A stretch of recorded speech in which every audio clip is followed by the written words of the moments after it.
मतलब ये वायुमंडल ऐसा क्यों बना? सतयुग त्रेता द्वापर कलयुग का तो हम सब जानते ही हैं, ये तो कॉमन चीज हो गई। सतयुग त्रेता द्वापर कलयुग 4 युग। तो सतयुग में सतोप्रधान नेचर थी। नेचर माना प्रकृति। अब प्रकृति के पांचों तत्व किससे प्रभावित होते हैं? मनुष्य आत्माओं की वायुमंडल विचारधारा से वायुमंडल प्रभावित होता है।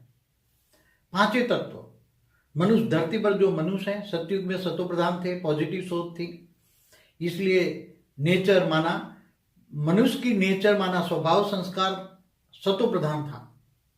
इसलिए नेचर माना 5 तत्व।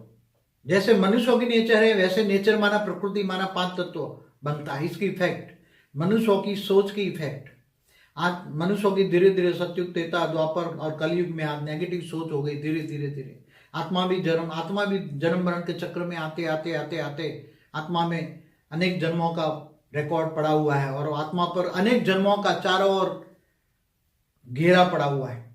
सूक्ष्म शरीरों का घेरा पड़ा हुआ है। अनेक सूक्ष्म शरीरों का घेरों के बंधनों से आत्मा घेरी हुई है और उसमें जल और मिट्टी ऐड हो गई, 5 तत्वों में आ गई और मृत्युलोक में आ गई। ये मृत्युलोक है। अब मृत्युलोक को, ये सारी धरती को एक साथ में परिवर्तन करना है।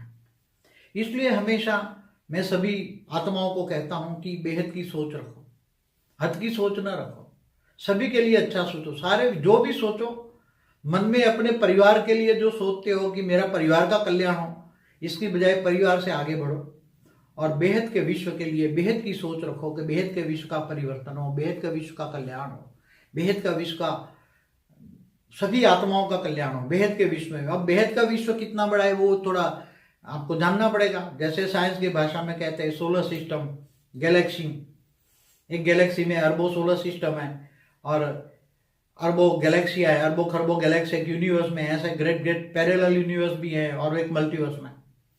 तो पूरे मल्टीवर्स में 5 तत्वों की दुनिया बनी है। 5 तत्वों की दुनिया माना मृत्यु लोक और अमर लोक माना परम तत्वों की दुनिया। तो हमें, हमारा लक्ष्य है पूरे मल्टीवर्स को चेंज करना और पूरे मल्टीवर्स को चेंज केवल परम शांति के वाइब्रेशन से तुम आत्मा की शक्ति से कर सकते हो। आत्मा